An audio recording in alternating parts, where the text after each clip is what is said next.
Hey guys, tonight we're slipping into the shadows of history's darker corners, where petty crimes, like swiping a loaf of bread or muttering the wrong word, could land you in a noose before breakfast.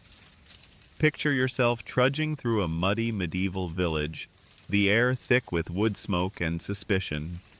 Your stomach growls, and that crusty loaf on the baker's cart looks like salvation.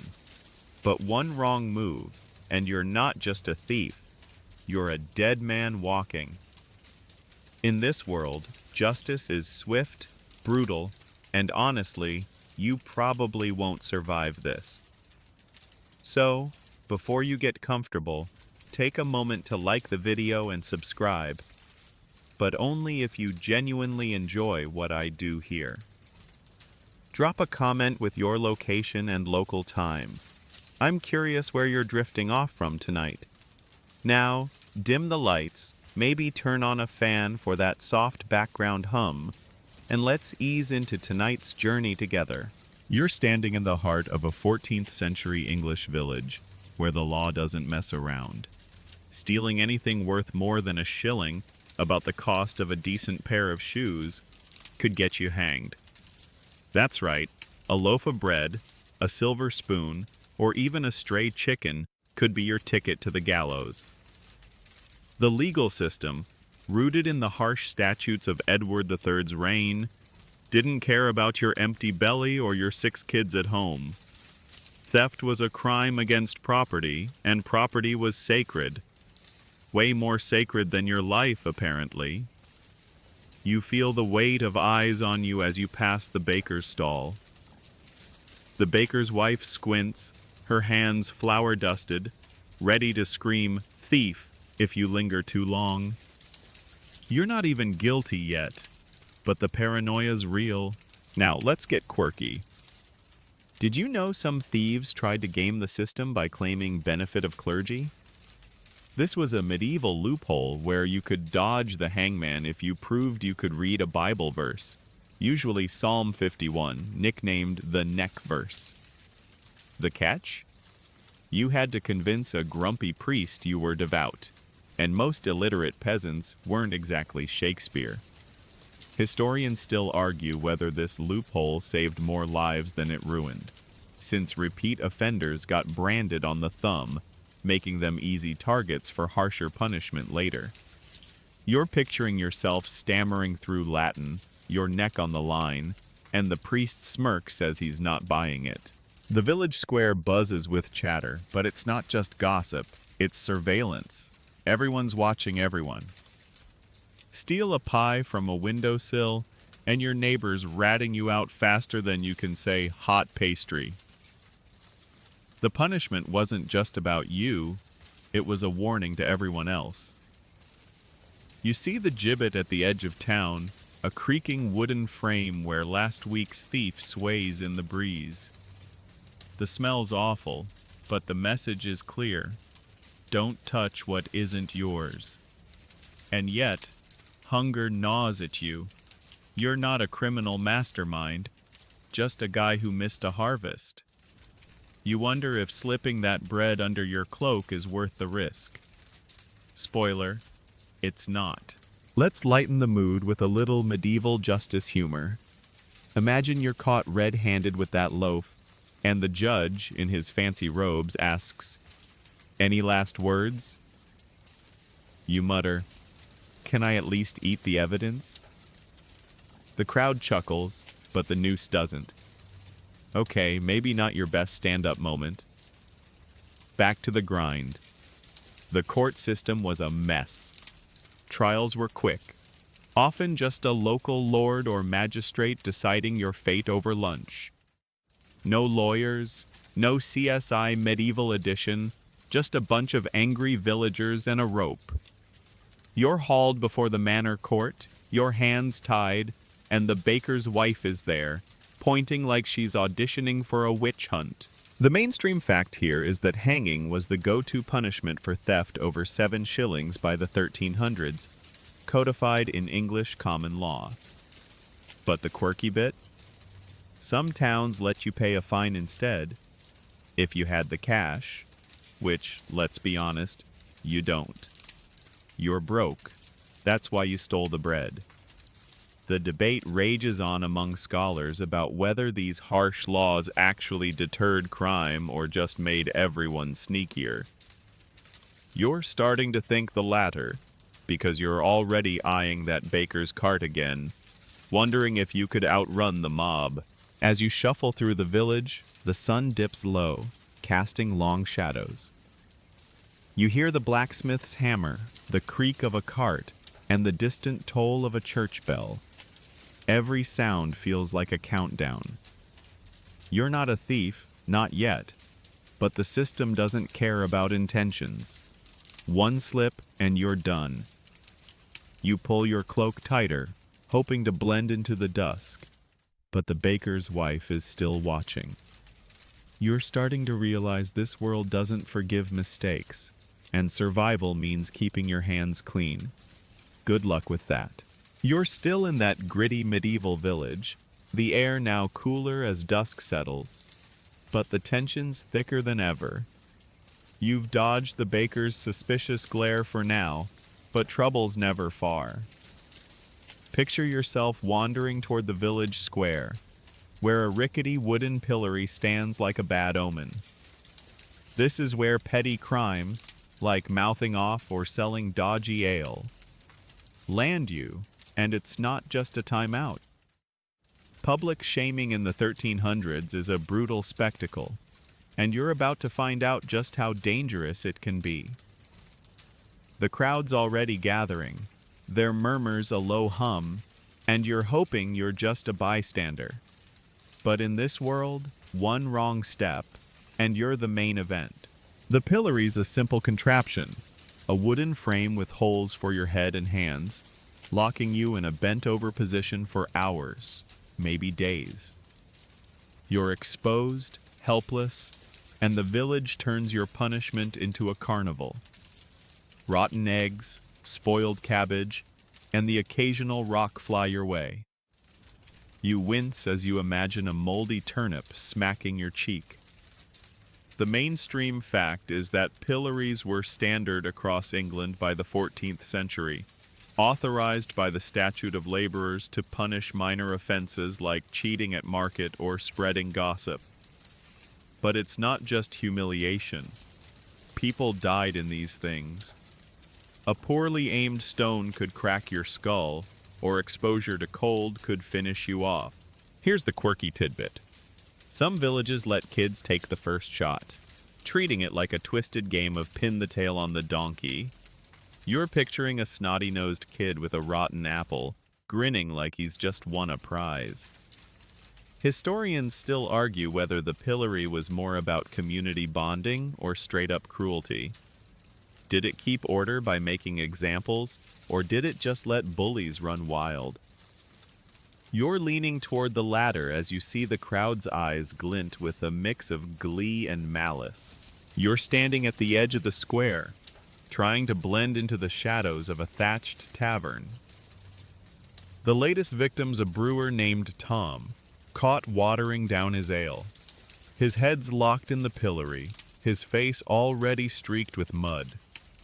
You hear the squelch of a tomato hitting his shoulder, and the crowd roars. You're not throwing anything, yet, but you feel the pressure to join in. It's like high school, but with higher stakes. If you don't laugh along, someone might notice you're too quiet, and suspicion spreads faster than plague here. You remember that loaf of bread you didn't steal. The baker's wife is probably still watching, ready to point fingers. Let's toss in a joke to ease the vibe. You're watching Tom dodge a flying cabbage and think, well, at least he's getting his daily veggies. Not exactly comedy gold, but it's something. The reality is, Tom's not just a brewer anymore. He's a warning. The Lord's bailiff stands nearby, arms crossed, making sure the punishment sticks. You notice Tom's hands twitching in the pillory. He's been there since noon, and it's getting chilly. You wonder how long he'll last. Some folks got lucky with just a few hours, but others, especially repeat offenders, were left out overnight.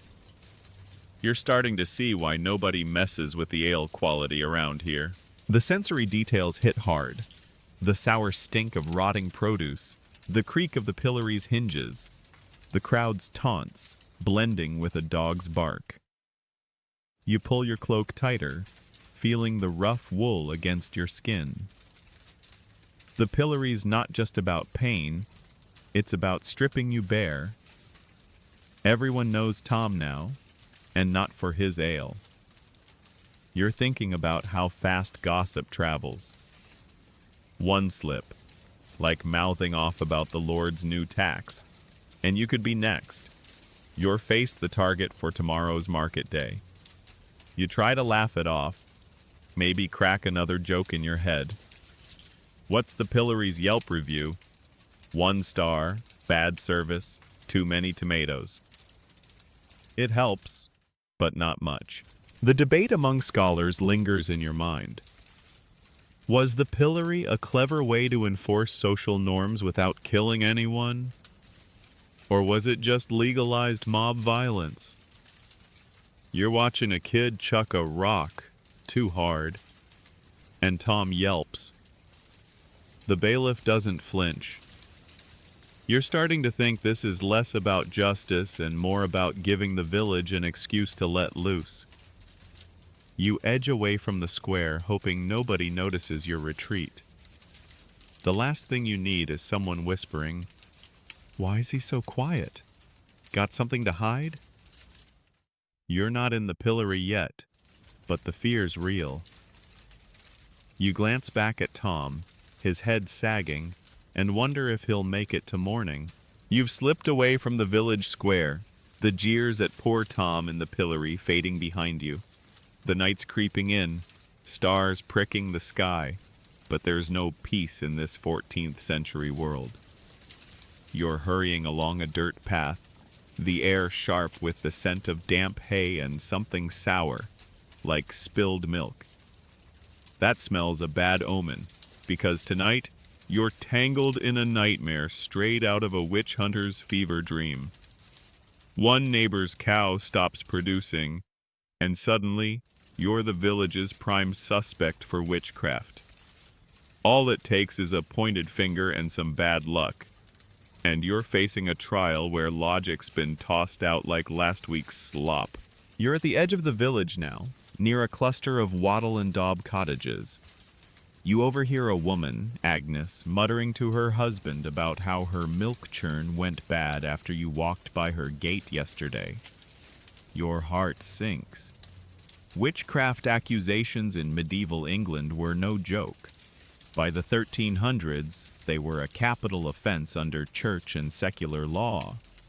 The mainstream fact is that the Witchcraft Act of 1371 made sorcery punishable by death, though most cases relied on flimsy evidence like, "She looked at me funny."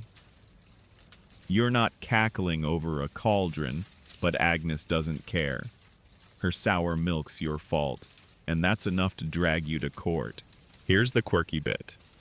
Some witches were accused because their neighbor's bread wouldn't rise or their butter wouldn't churn. You're imagining Agnes storming over, brandishing a lumpy loaf like it's Exhibit A in your trial? Historians still argue whether these accusations were driven by genuine fear of the supernatural, or just petty grudges dressed up in spooky costumes. You're betting on the grudge angle because Agnes has never liked you since you accidentally stepped on her turnips last spring. Now, you're picturing yourself tied to a chair in a drafty church, facing a panel of grim-faced priests and a mob of villagers eager for a show. The trial's a farce. You're standing there, mud-caked on your boots, as Agnes waves her spoiled milk jug like it's a smoking gun. The priest, Father Edmund, peers over his spectacles, asking if you've consorted with demons. You stammer, "I just walked by her cow," but the crowd's already whispering about your evil eye. The sensory details hit you hard. The church's musty air, the flicker of tallow candles, The creak of benches as villagers lean forward, hungry for drama. You're sweating, though it's freezing, and the rope binding your wrists chafes. You try to crack a joke in your head to stay sane. If I'm a witch, why's my only spell a talent for bad luck? It's not funny, but it's all you've got. The mainstream law's clear. Witchcraft's a death sentence, often by hanging or burning if the church gets involved. But the quirky twist? Some defendants tried to prove their innocence through swimming tests.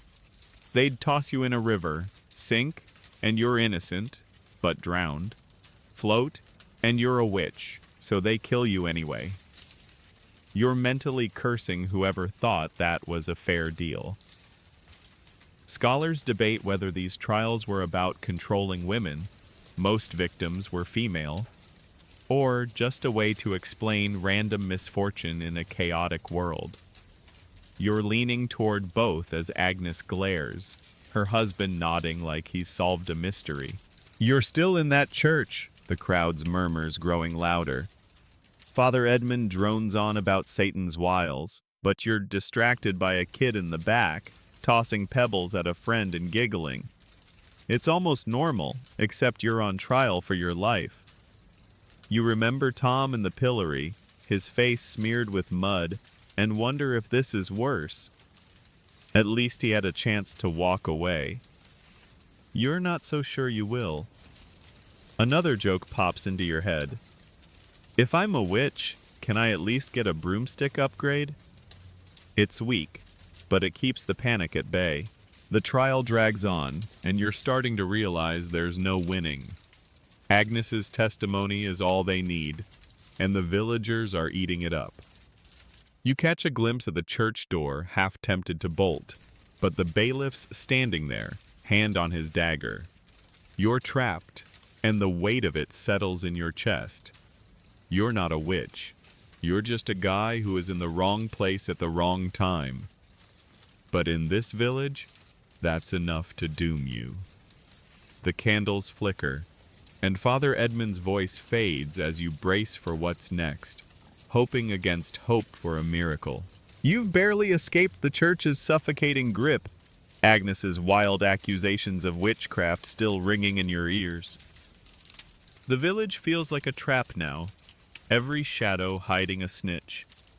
You're trudging through a misty forest at dawn, the air damp and heavy with pine. Your stomach's growling louder than a wolf, and you spot a rabbit nibbling clover in a clearing. It's just sitting there, all fluffy and delicious looking. But here's the catch. This is the Lord's land, and poaching's not just a slap on the wrist, it's a one-way ticket to the gallows. You're frozen, weighing hunger against the noose, because in the 14th century, snagging a bunny could be your last mistake. Poaching was a big deal in medieval England, where forests and game belonged to the nobility. The mainstream fact is that the forest laws, tightened under kings like Edward I, made killing a deer or even a rabbit on royal or lordly land a capital offense by the 1300s. You're not some rebel hunter with a bow, you're just a guy with no coin and no crops. But the law doesn't care. That rabbit's technically the Lord's property, and touching it's as bad as stealing his silver. You crouch behind a gnarled oak, the bark rough against your palms, watching the rabbit's ears twitch. The forest's quiet except for a distant woodpecker and your own shallow breaths. Here's the quirky tidbit. Some poachers tried to outsmart the system by disguising their kills as gifts from God. They'd claim a deer just wandered into their yard and died of natural causes. Yeah, right. You're picturing yourself dragging a rabbit to the bailiff, swearing it followed you home, while he rolls his eyes. Historians still argue whether these laws were about protecting game for the elite, or just flexing power over peasants like you. You're betting on the power trip, because the Lord's got a whole forest, and you're starving over one measly bunny. You're still crouched, the dew soaking your worn shoes. The rabbit hasn't noticed you, but you hear a twig snap somewhere behind. Your heart jumps. Could be a forester, one of the Lord's men patrolling for poachers. These guys are brutal, armed with cudgels and the law on their side. You're not even sure you could outrun them, not with your legs shaky from hunger. You remember Agnes's sour milk nonsense and Tom's pillory ordeal. This village is a minefield of petty crimes. You're starting to think that loaf of bread you didn't steal was the safer bet. The rabbit darts under a bush, and you curse under your breath. Opportunity gone, but maybe that's for the best. Let's lighten the mood with a joke. You're staring at that rabbit thinking, if I get caught, at least I'll be the best-dressed corpse in the forest. Not your finest quip, but it keeps you from panicking. The reality's grim. If you're caught, it's not just a fine. Fines are for rich folks. You'd face a quick trial, probably in the Lord's Hall, with a jury of villagers who'd sell you out to save themselves. The sensory details hit hard. The forest's earthy smell, the chill of mist on your neck, the faint rustle of leaves that might be a forester or just the wind. You're not sure which is worse. The debate among scholars lingers. Were forest laws about conservation, or just keeping the poor in line? You're watching the clearing, now empty, and thinking it's definitely the latter. The Lord's got venison feasts while you're scraping by on gruel. You're tempted to try again. Maybe a snare, something sneaky. But the snap of another twig stops you cold. You're not alone out here. You pull your cloak tighter, the wool scratching your chin, and back away slowly. The rabbit's not worth it, not when the gallows looms. You're starting to realize survival means playing it safe.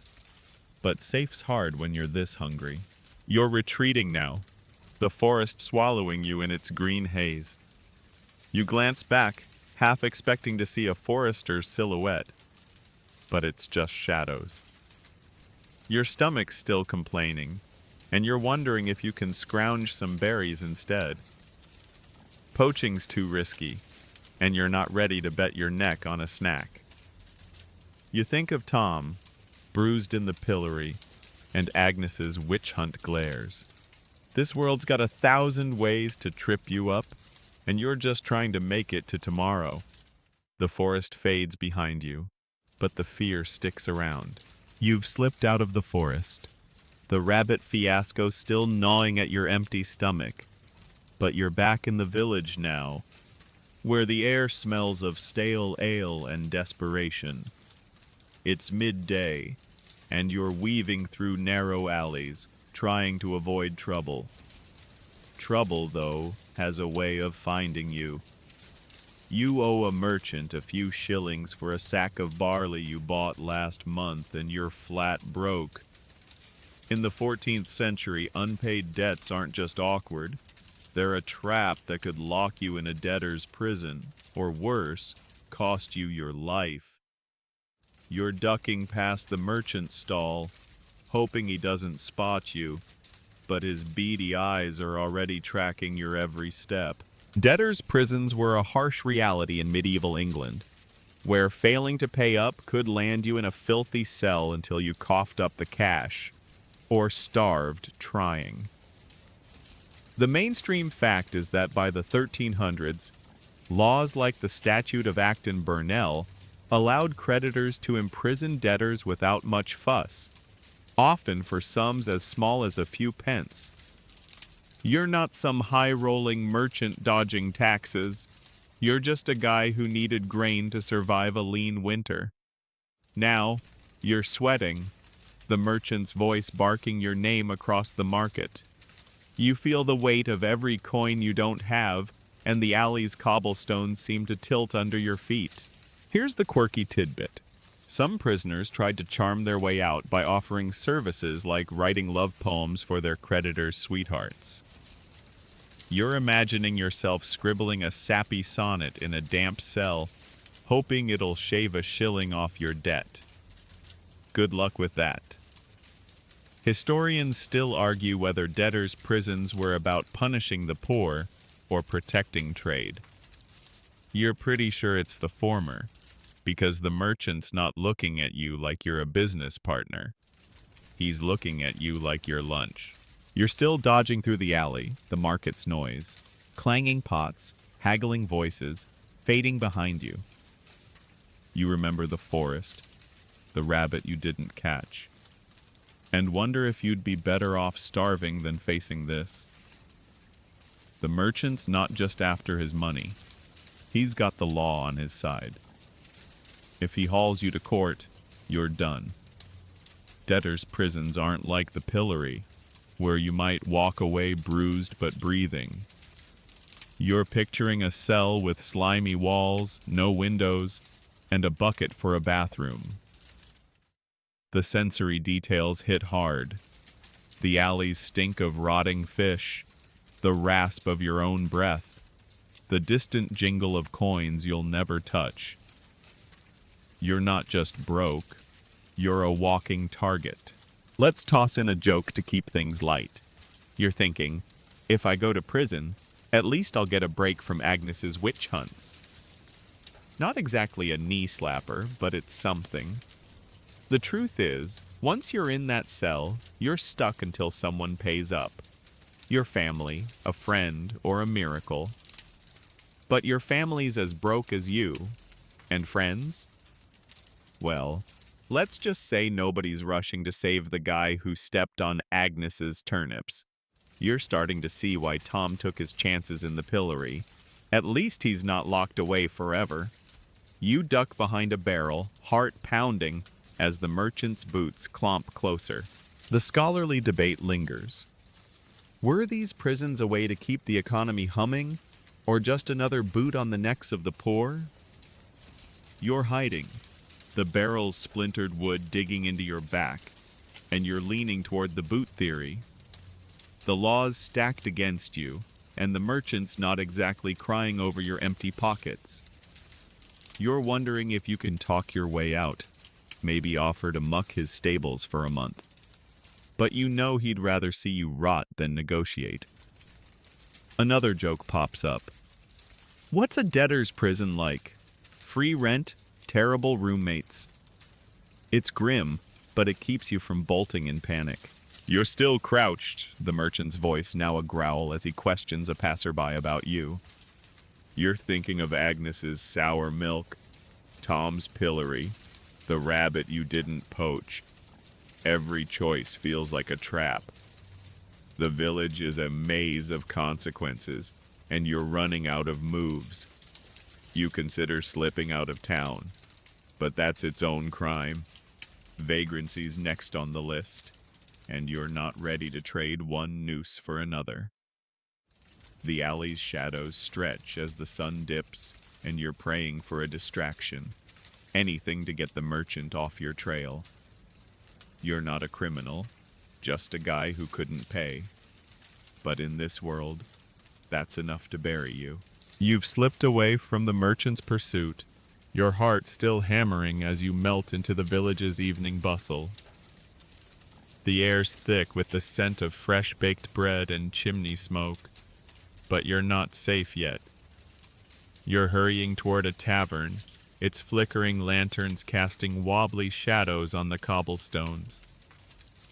Inside, you overhear a heated whisper about the king's latest tax hike, and you can't help but mutter your own frustration under your breath.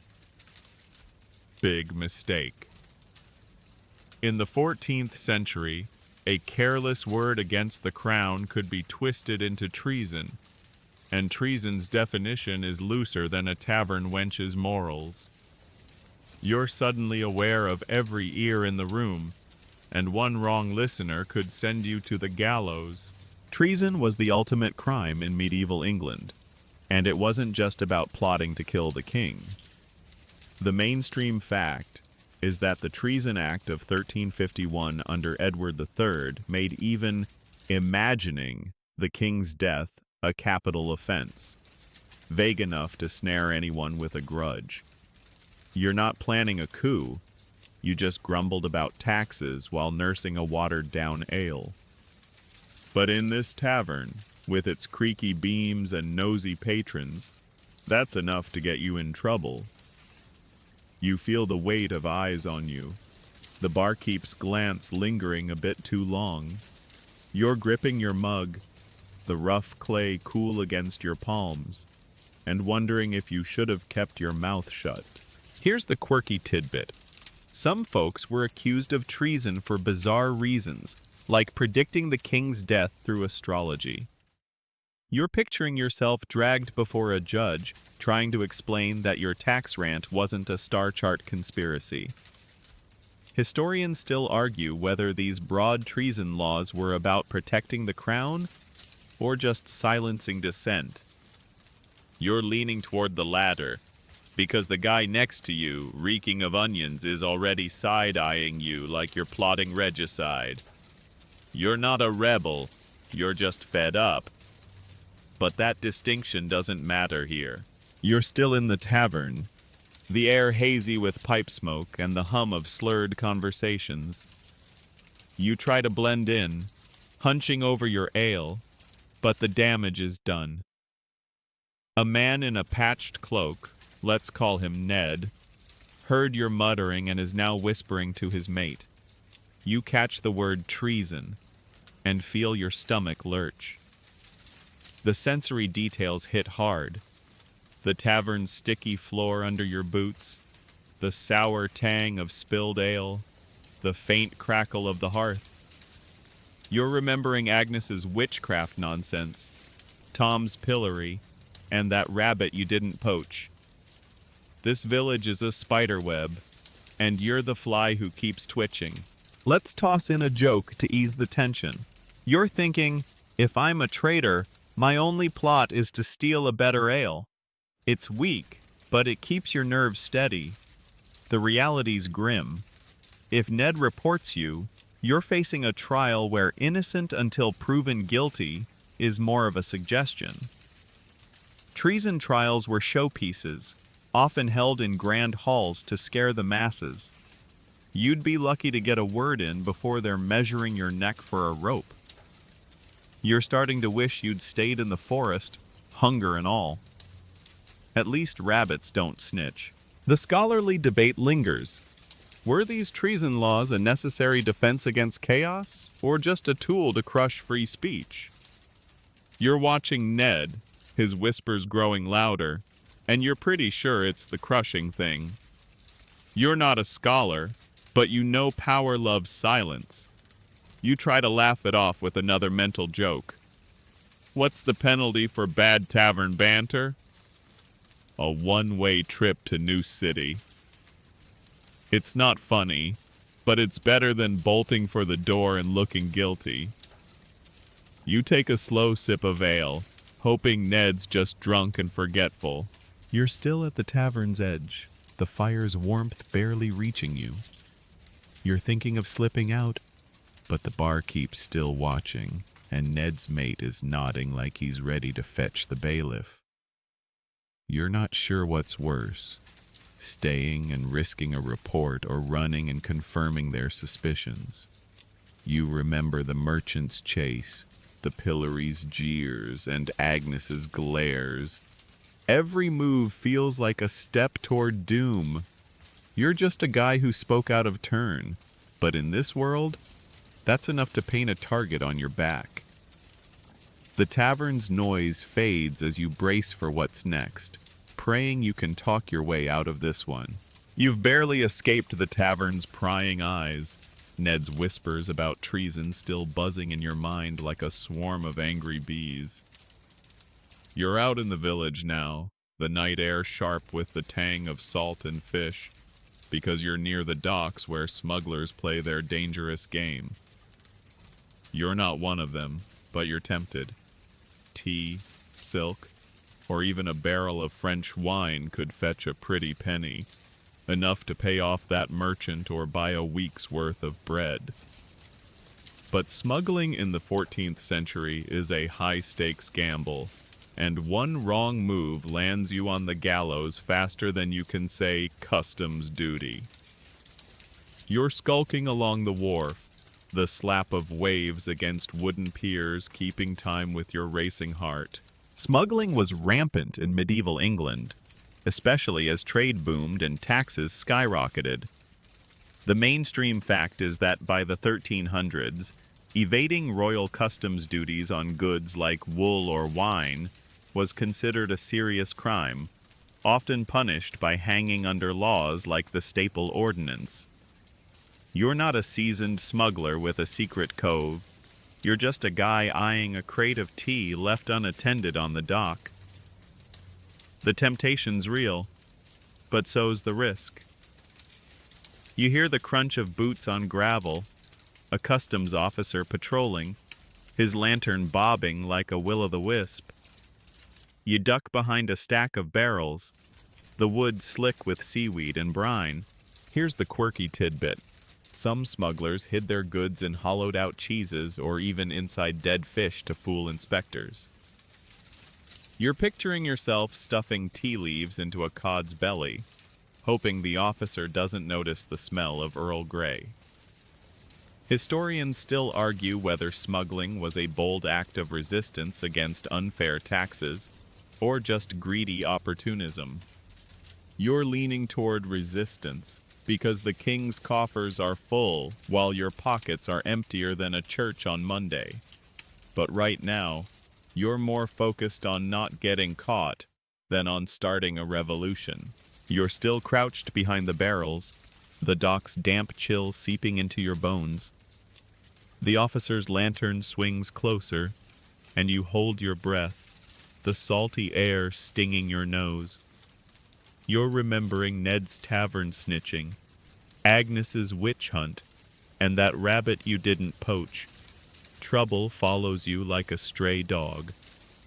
The crate of tea's just a few feet away, its wooden slats gleaming in the moonlight. You could grab a handful and vanish, but the officer's boots are too close, and you're not that fast. The sensory details hit hard.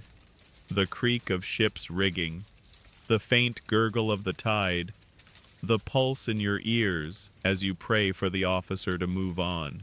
Let's toss in a joke to cut the tension.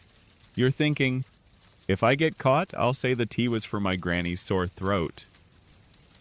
Not your best line, but it keeps you from bolting. The reality's brutal. If you're nabbed, it's a quick trial, probably on the dock itself, with a magistrate who's more interested in his dinner than your excuses.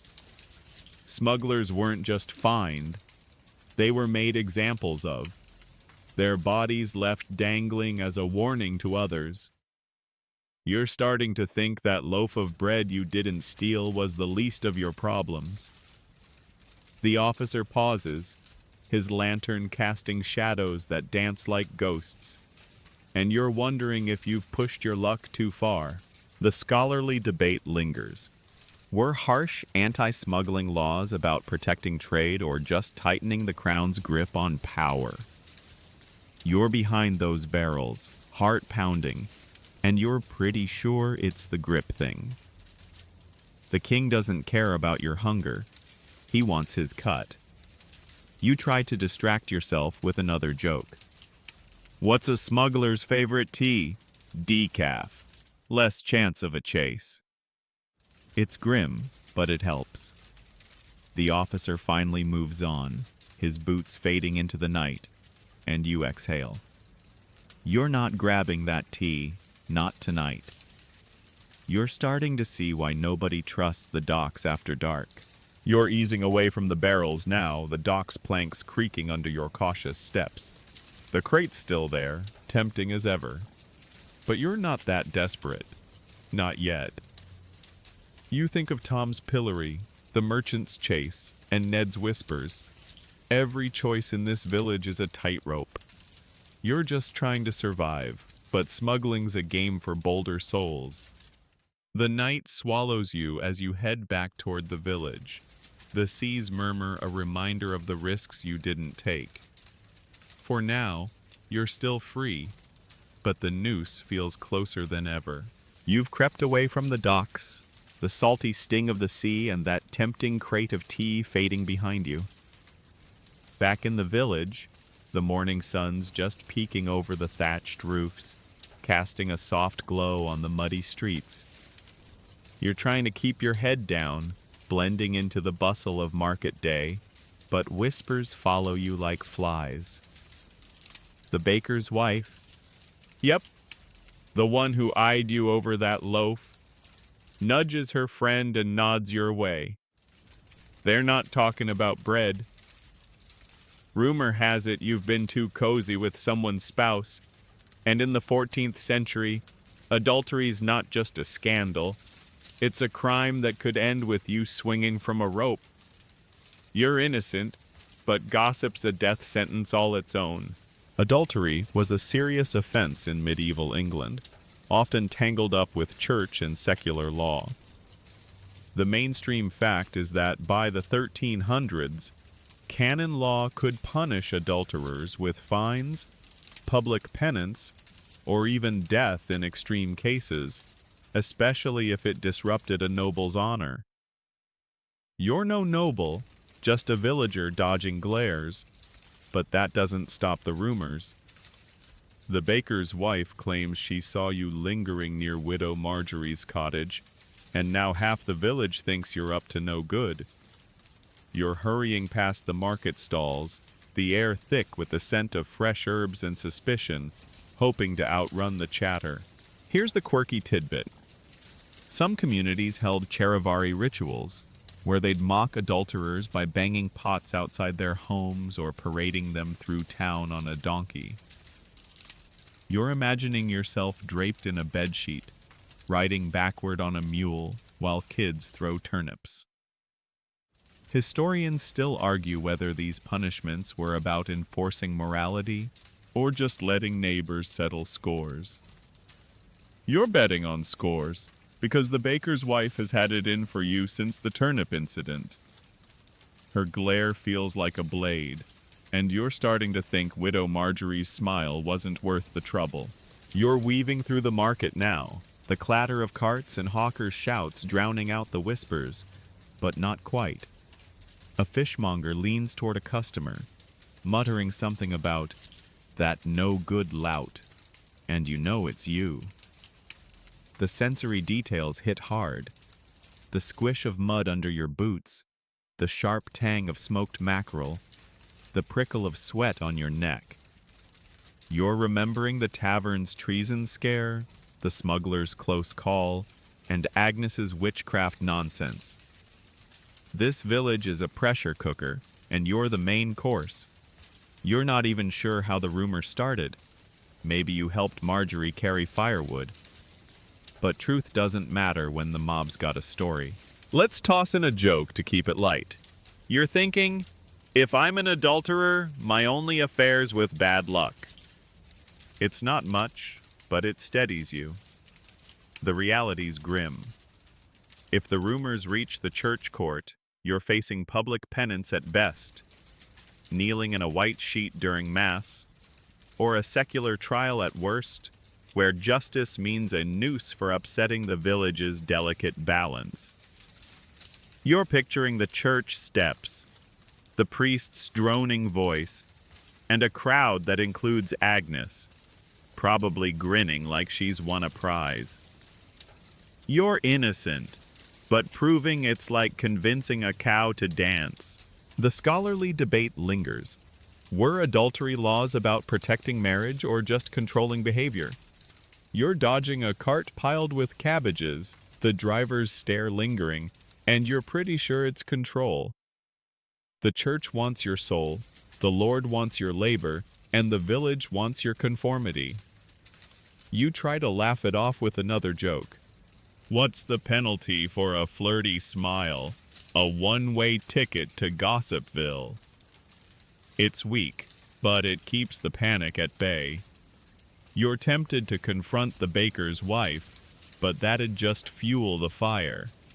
Instead, you keep moving, head low, praying the rumors die out before they reach the wrong ears. You're almost clear of the market now, the stalls thinning as you near the village's edge. The whispers are fainter, but you feel them clinging to you like damp wool.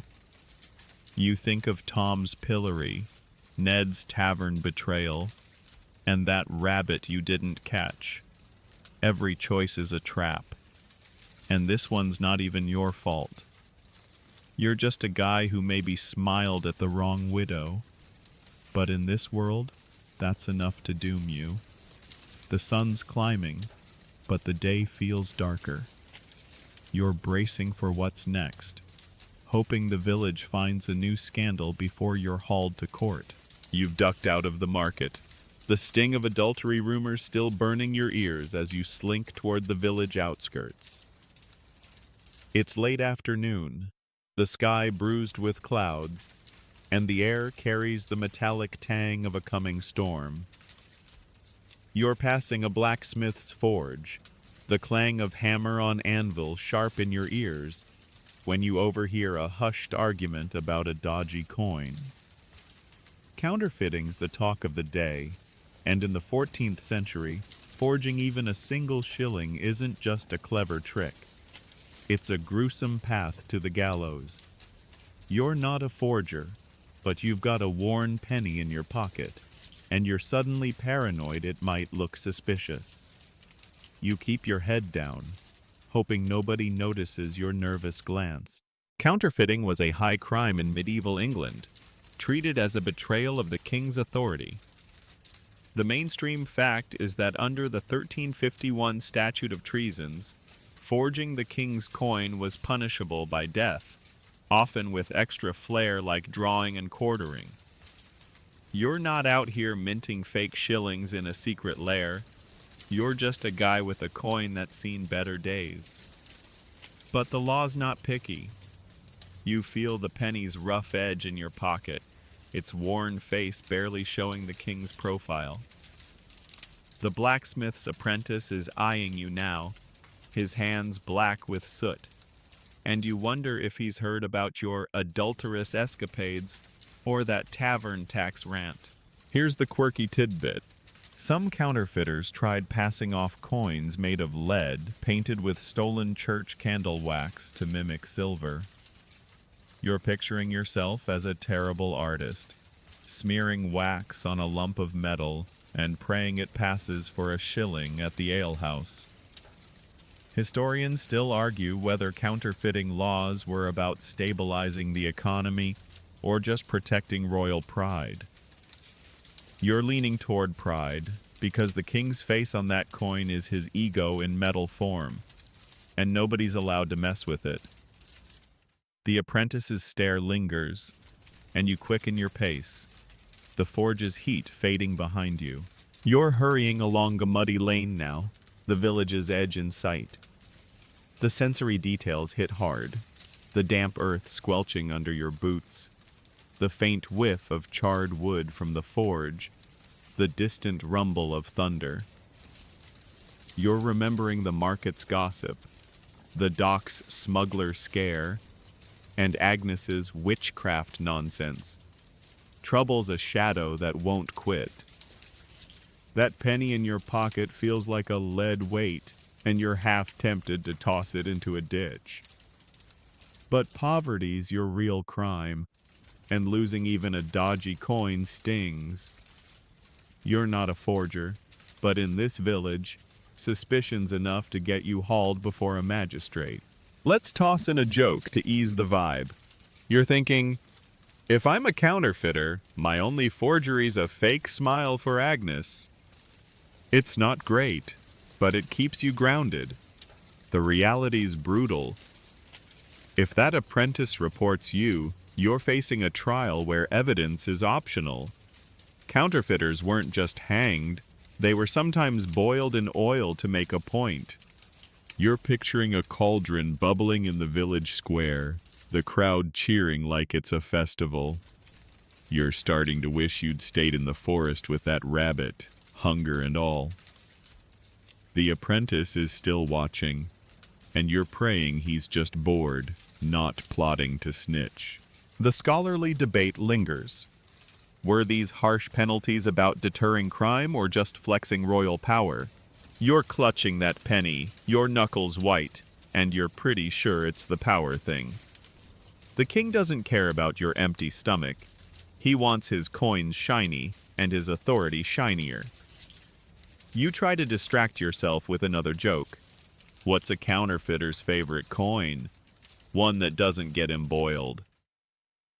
It's grim, but it helps. You're almost out of the village now, the lane opening to fields, but the blacksmith's clang echoes in your head, a reminder of how close you are to disaster. You're clear of the forge, the storm clouds heavier now, spitting a fine drizzle. You pull your cloak tighter, the wool damp and scratchy. You're thinking of Tom's pillory, Ned's tavern betrayal, and the merchant's chase. Every step in this village is a gamble. You're not a counterfeiter, just a guy with a questionable penny, but that's enough to doom you. The lane stretches ahead, and you're hoping the rain washes away the village's suspicions. You're not sure what's next, but you're bracing for it, one muddy step at a time. You've left the blacksmith's forge behind, the drizzle now a steady patter soaking your cloak as you trudge toward the village's fringes. The world feels heavier, the mud sucking at your boots, and the storm's low growl mirrors your own unease. You're not just dodging rain, you're dodging life itself. In the 14th century, being homeless, or a vagrant, isn't just bad luck. It's a crime that could see you whipped, branded, or hanged. You've got no home to speak of, no coin, and the village's eyes are everywhere. You're a wanderer now, and that alone makes you a target. You spot a crumbling barn ahead, its sagging roof promising shelter. But you're wary. Stopping too long could mark you as a vagrant in the wrong person's eyes. Vagrancy laws in medieval England were ruthless, designed to keep the poor from burdening society. The mainstream fact is that the 1349 Ordinance of Laborers, tightened after the Black Death, made it illegal to wander without work or a fixed address, with penalties ranging from stocks to execution for repeat offenders. You're not a lazy drifter. You're just a guy whose luck ran dry. Debts, rumors, and hunger have left you rootless. But the law doesn't care about your story. You're nearing the barn, the air thick with wet hay and mildew, and you hear a dog's bark in the distance. Could be a farmer, could be a bailiff. You're not sticking around to find out. Here's the quirky tidbit. Some vagrants tried passing themselves off as pilgrims, carrying fake relics like saints' bones, really just chicken bones, to avoid arrest. You're picturing yourself waving a dubious femur at a suspicious bailiff, claiming you're on a holy quest. Historians still argue whether vagrancy laws were about economic control or just fear of the rootless poor. You're betting on fear because the village looks at you like you're a plague carrier, not a guy who just needs a dry corner to sleep in. The barn's door creaks as you slip inside, the shadows swallowing you. You're inside now, the barn's damp chill seeping through your cloak. Straw crunches underfoot, and a rat skitters somewhere in the dark. The sensory details hit hard. The musty stink of mold, the drip of rain through the roof, the faint tremor in your hands as you hunker down. You're remembering the counterfeiter's scare, the adultery gossip, and that rabbit you didn't poach. Every choice is a noose tightening. You're not a vagrant by choice, you're just out of options. But if a bailiff catches you here, squatting without a lord's permission, you're done. You're picturing the stocks, your face branded with a V for vagrant, or worse, a rope. Let's toss in a joke to keep it light. You're thinking, if I'm a vagrant, my only home's this winning personality. It's weak, but it keeps the dread at bay. The reality's grim. Vagrancy trials were swift, often just a local magistrate's word against yours. You'd be lucky to get a whipping. Repeat offenders faced hanging to cleanse the community. You're starting to wish you'd risked smuggling that tea. At least you'd have coin before the gallows. The barn's walls groan in the wind, and you're wondering if you can slip out before dawn. But the dog's barking again, closer now, and your heart's in your throat. The scholarly debate lingers. Were vagrancy laws about forcing labor, or just punishing poverty? You're curled in the straw, rain dripping on your neck, and you're pretty sure it's punishment. The Lord needs workers, not wanderers, and you're the wrong kind of useful. You try to laugh it off with another joke. What's a vagrant's favorite address? Anywhere but the gallows. It's grim, but it helps. You're listening for that dog, praying it's just chasing a fox. The barn's your only refuge, but it feels like a trap. You're not a criminal, just a guy with nowhere to go. But in this world, that's enough to kill you. You're still in the barn, the storm raging outside, lightning flickering through the cracks. You're thinking of Tom's pillory, Ned's betrayal, and Agnes's glares. Every step's a misstep. You're not sure how much longer you can dodge the village's wrath. The straw's your bed for now, but you're already planning your next move. Dawn's hours away, and you need to be gone before the bailiff's rounds. You're bracing for the cold, the hunger, and the endless suspicion, hoping you can outrun your own shadow. You've barely caught a wink in that leaky barn, the storm's howl keeping you on edge as you slip out before dawn. The rain's eased, leaving the village paths slick with mud, and the air's heavy with the scent of wet earth and faint wood smoke.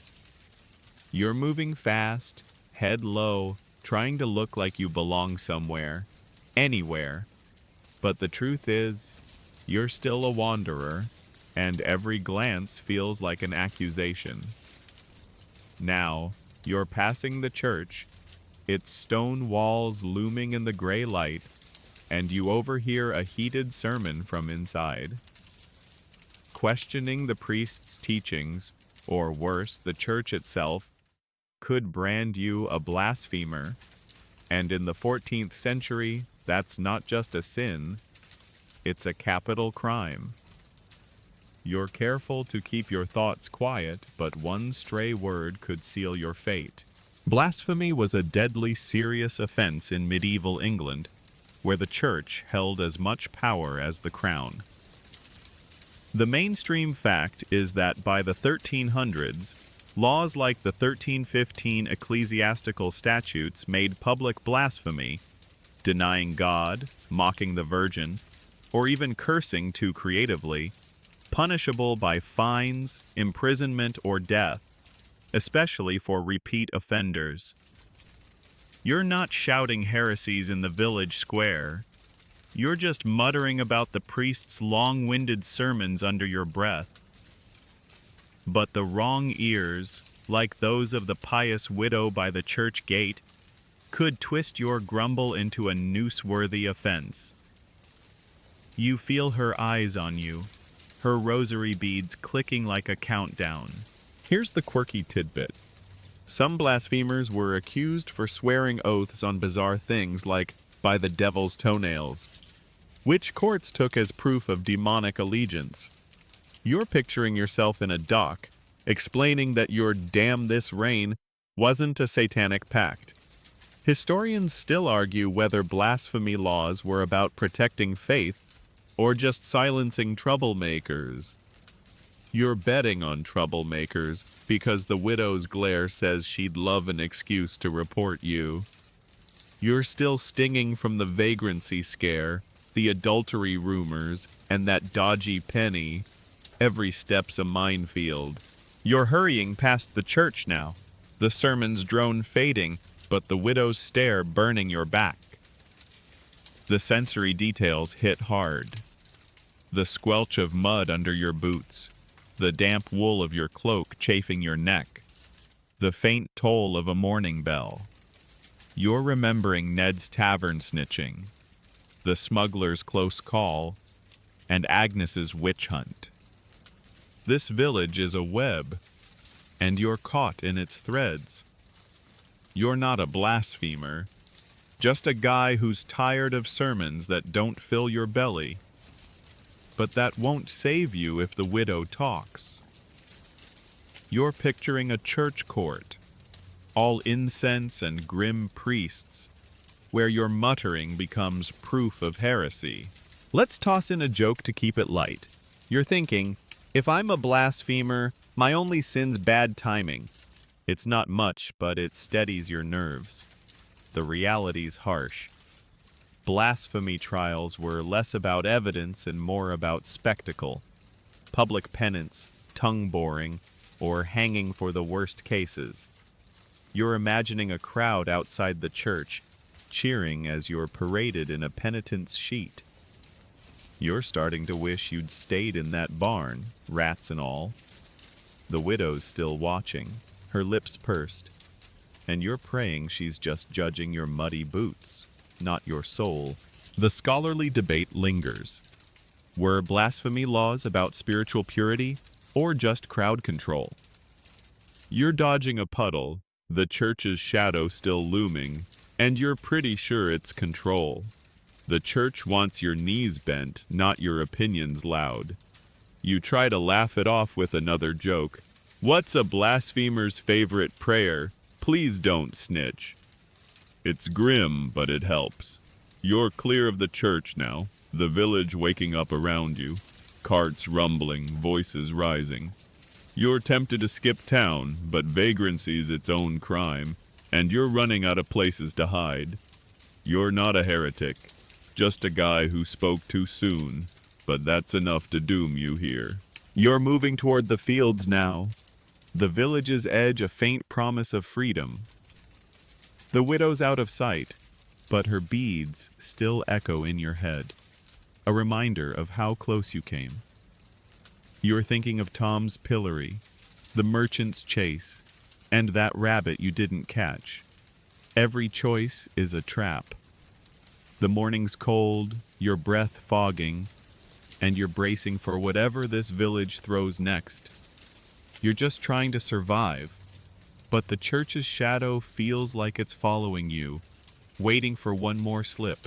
You've slipped past the church's watchful widow, her rosary beads still clicking in your memory as you hurry toward the village's quieter lanes. The morning's crisp, the air sharp with dew, and the faint char of yesterday's hearth fires. You're keeping to the shadows, your cloak damp from last night's storm, when you pass a tattered notice nailed to a tavern wall. It's a scandalous pamphlet, accusing the local lord of hoarding grain while the village starves. You didn't write it, but you nod in silent agreement. Big mistake. In the 14th century, libel, or spreading seditious words against the powerful, isn't just a lawsuit. It's a capital crime that could have you dangling from a rope before sundown. You glance around, hoping nobody saw your nod, but a baker's boy is staring, his flour-dusted hands frozen mid-task. Libel was a deadly serious offense in medieval England, where words could be as dangerous as swords. The mainstream fact is that by the 1300s, laws like the 1275 Statute of Westminster treated defamatory writings as threats to public order, punishable by imprisonment, mutilation, or death, especially if they targeted nobles or clergy. You're not a rebel scribe. You just agreed with a scribbled rant because your stomach's been empty for days. But that nod could be enough to land you in a dungeon. You're moving faster now. The lane's mud slick under your boots. The pamphlet's words burned into your mind. The baker's boy is still watching, and you feel his gaze like a blade. Here's the quirky tidbit. Some libelers tried to dodge punishment by claiming their pamphlets were found or written by ghosts. You're picturing yourself before a judge, swearing a spirit penned that grain-hoarding jab while the court snickers. Historians still argue whether libel laws were about protecting reputations or just gagging the truth. You're betting on gagging, because the Lord's granaries are full while you're scrounging for crumbs. The boy's stare lingers, and you're praying he's too young to understand what he saw. You're still haunted by the blasphemy scare, the vagrancy trap, and Agnes's witch hunt. Every moment's a new way to fall. You're deeper in the lane now, the village's hum, clattering carts, distant shouts, fading behind you. The sensory details hit hard. The damp chill of your cloak, the sour tang of a nearby midden heap, the faint rustle of that pamphlet flapping in the breeze. You're remembering the counterfeiter's panic, the adultery gossip, and Ned's tavern betrayal. This village is a snare, and you're the rabbit, not the one you didn't poach, but one caught anyway. You're tempted to rip the pamphlet down, but touching it might make you look guiltier. You're not a libeler, just a guy who's hungry and fed up, but that's enough to mark you for doom. Let's toss in a joke to keep it light. You're thinking, if I'm a libeler, my only crime's terrible handwriting. It's weak, but it steadies you. The reality's brutal. If the baker's boy talks, you're facing a trial where the Lord's pride outweighs your life. Libel cases were less about evidence and more about power. Nobles didn't like their dirty laundry aired, and you'd pay the price. You're picturing a grim courtroom, the Lord's steward glaring while you stammer about a nod. You're starting to wish you'd stayed in that barn, rats and all. The boy's gone now, but you're not sure if he's fetching the bailiff or just bored. The scholarly debate lingers. Were libel laws about maintaining order or just shielding the elite? You're dodging a stray dog in the lane, its growl low, and you're pretty sure it's the elite thing. The Lord doesn't care about your hunger. He wants his name untarnished. You try to laugh it off with another joke. What's a libeler's favorite ink? The kind that doesn't get him hanged. It's grim, but it helps. You're clear of the tavern now, the pamphlet out of sight, but its words stick with you, a dangerous truth you can't unsee. You're not sure how long you can dodge the village's traps, but you're moving, one cautious step at a time. You're nearing the fields, the village's edge a faint promise of escape. The air's cleaner here, but the weight of suspicion clings like damp wool. You're thinking of Tom's pillory, the merchant's chase, and that dodgy penny. Every choice is a gamble. You're not a rebel, just a guy who saw the truth in a few scribbled words, but that's enough to bury you. The lane stretches ahead, and you're bracing for what's next, hoping the village forgets you before the bailiff's summoned. You've slipped past the pamphlet's dangerous allure, the baker's boy and his flowery stare fading into the village's morning hum. You're out near the fields now, the air crisp with the scent of turned soil and distant wood smoke. Your boots crunch on gravel as you pass a recruiting sergeant barking orders to a ragtag group of conscripts. You're not one of them. Your last brush with the army was a disaster, but desertion's on your mind. In the 14th century, fleeing military service isn't just cowardice, It's a betrayal that could land you in a noose faster than a traitor's whisper. You keep moving, head low, but the sergeant's voice stirs memories of a life you'd rather forget, and one glance from him could drag you back to doom. Desertion was a capital crime in medieval England, where armies relied on every able body to fend off wars or rebellions.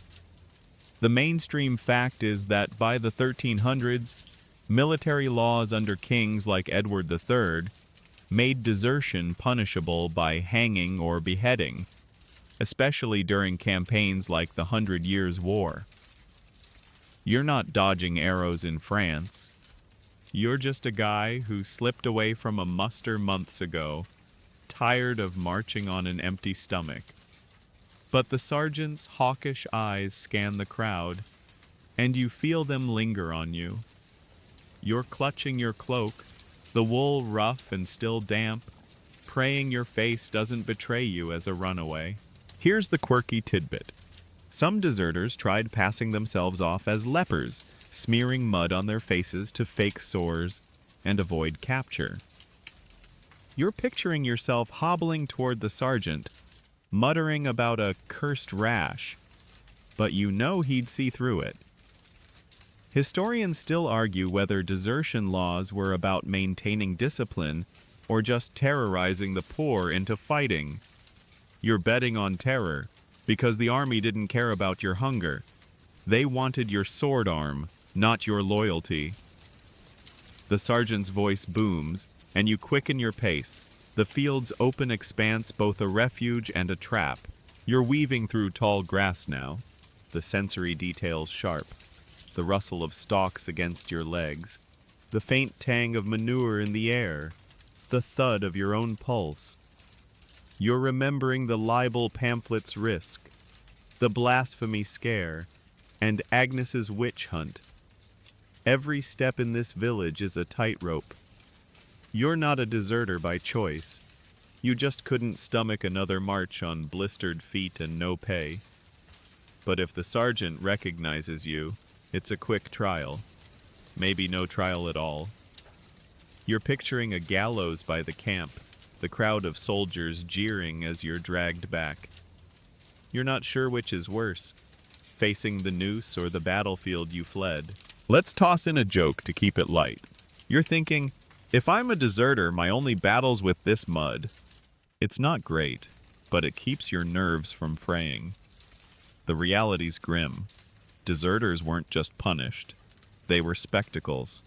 Their executions meant to scare others into line. You're imagining the sergeant's meaty hand on your shoulder, hauling you to a makeshift court where your excuses mean nothing. You're starting to wish you'd risked that dodgy penny or stayed in the barn. The sergeant's voice fades as you reach the field's edge, but you're not safe yet. Recruiters have long memories, and yours isn't a face they forget. The scholarly debate lingers. Were desertion laws about army cohesion, or just crushing the weak? You're ducking behind a hedge, the thorns snagging your cloak, and you're pretty sure it's crushing. The king needs bodies, not sob stories, and you're the wrong kind of soldier. You try to laugh it off with another joke. What's a deserter's favorite march? The one he doesn't take. It's grim, but it helps. You're clear of the fields now, the village's rooftops barely visible. The sergeant's out of sight, but you're still running from your past, and it's gaining on you. You're moving toward a copse of trees, the promise of cover pulling you forward. The grass thins, and your boots hit harder ground. You're thinking of Tom's pillory, Ned's tavern snitching, and that rabbit you didn't catch. Every choice is a shadow chasing you. You're not a coward, just a guy who chose life over a pointless war, but that's enough to mark you for death. The trees close in, their branches a faint shield, but the weight of your desertion clings like damp wool.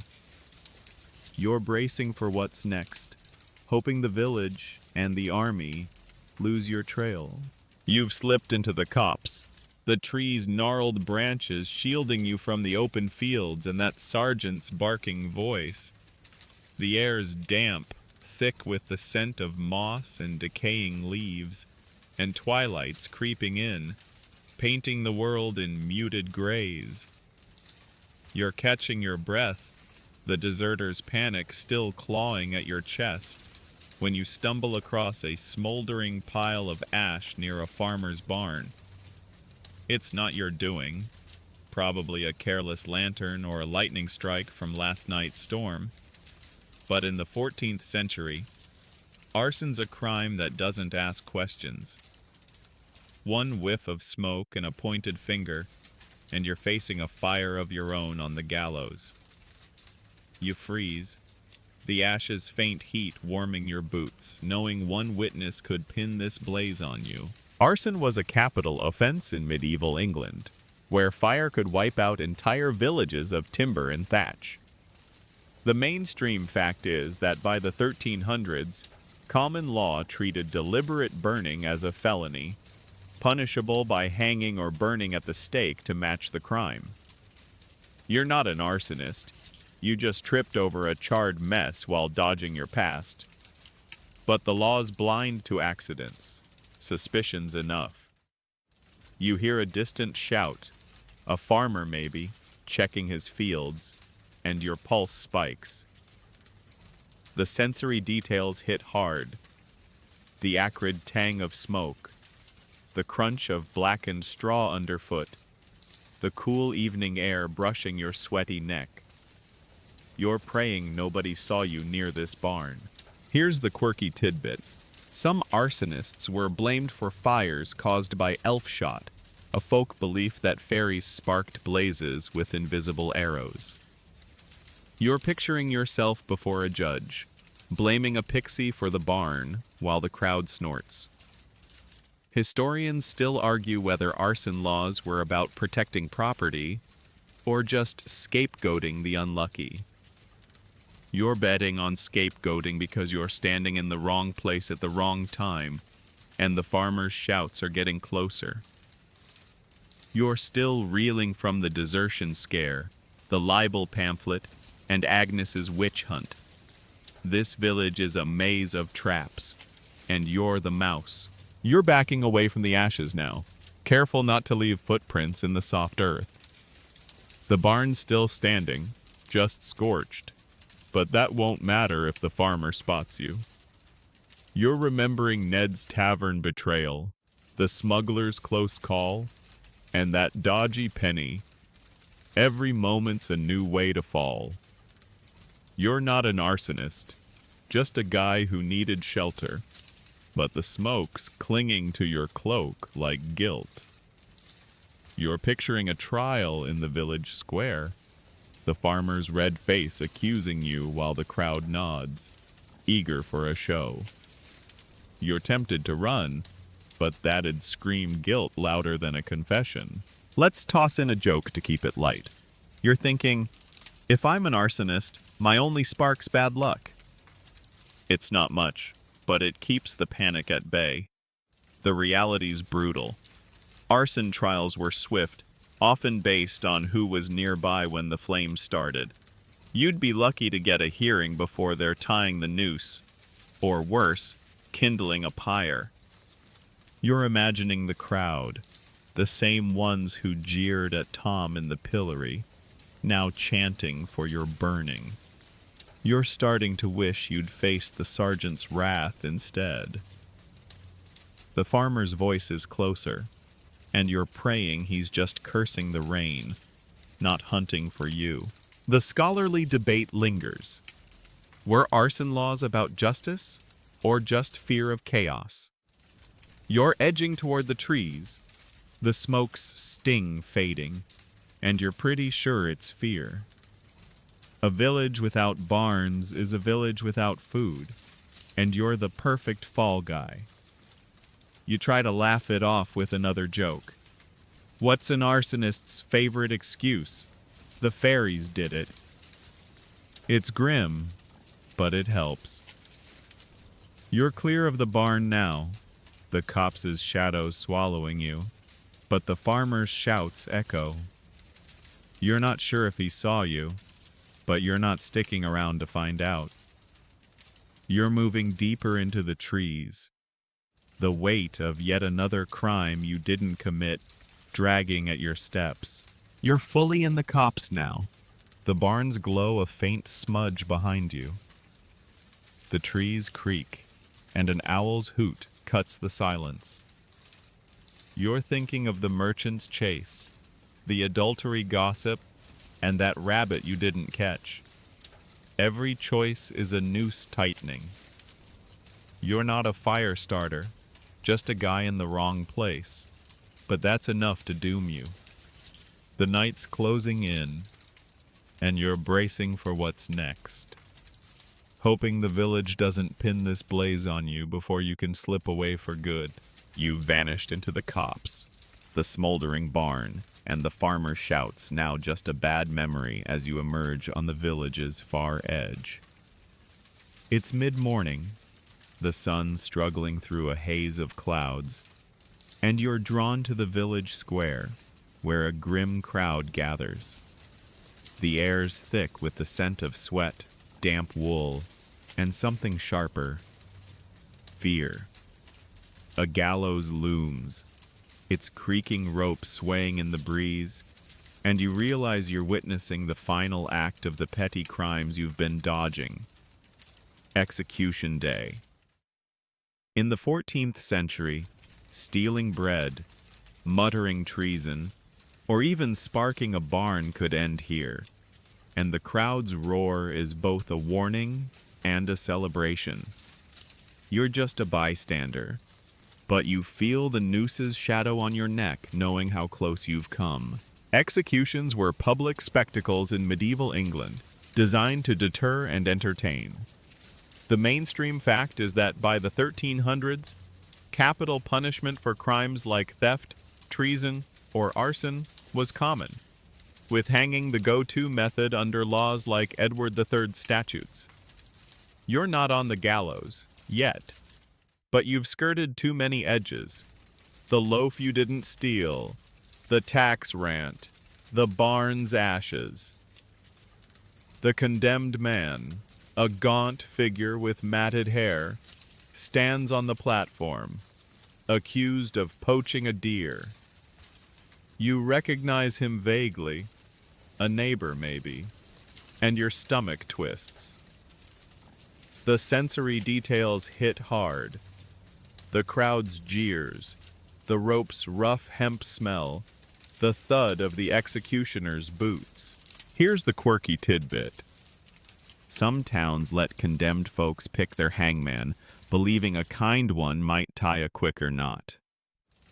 You're picturing yourself haggling over rope skills, a grim job interview for your own demise. Historians still argue whether public executions deterred crime or just fed mob bloodlust.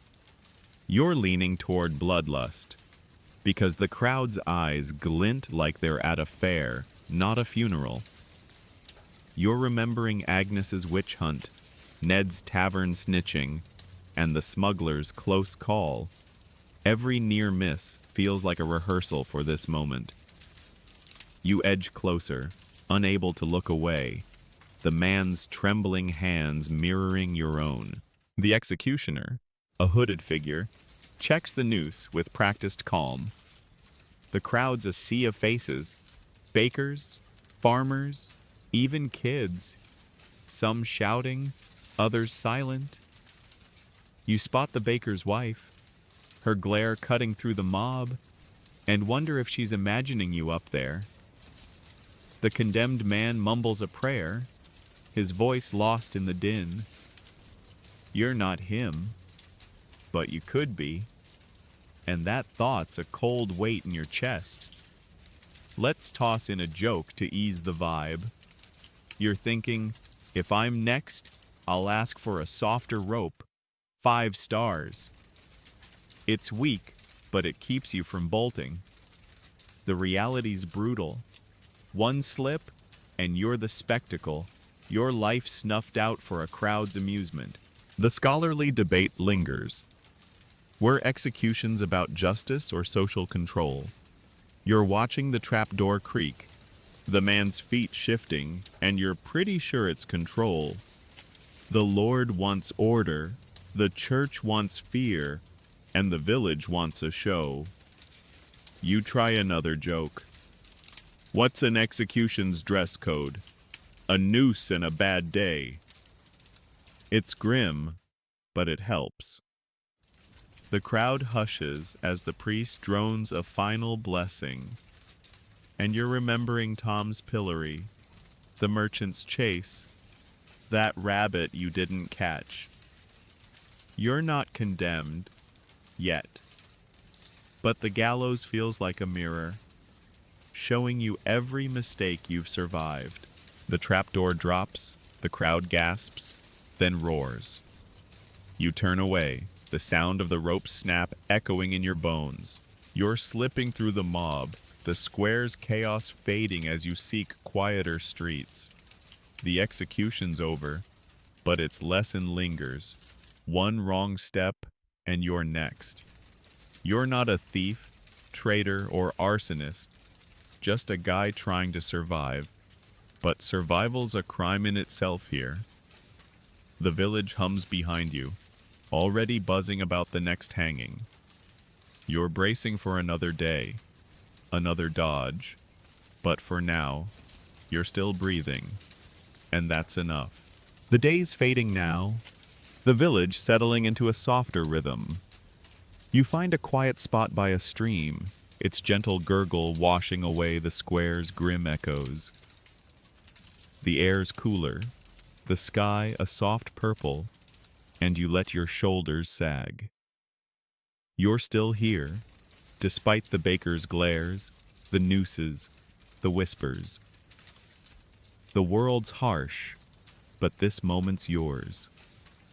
Picture the stream's ripples, catching the last light, carrying away the weight of accusations, witchcraft, treason, arson, all of it. You're not running now, you're just sitting, the grass cool beneath you, the hum of night insects rising. Each breath feels stolen, precious. The village sleeps, its traps dormant for now. Let your eyes drift shut, the stream's song pulling you under. You're safe here, at least tonight. Sleep comes softly, a whisper of peace in a world that's anything but. Sweet dreams.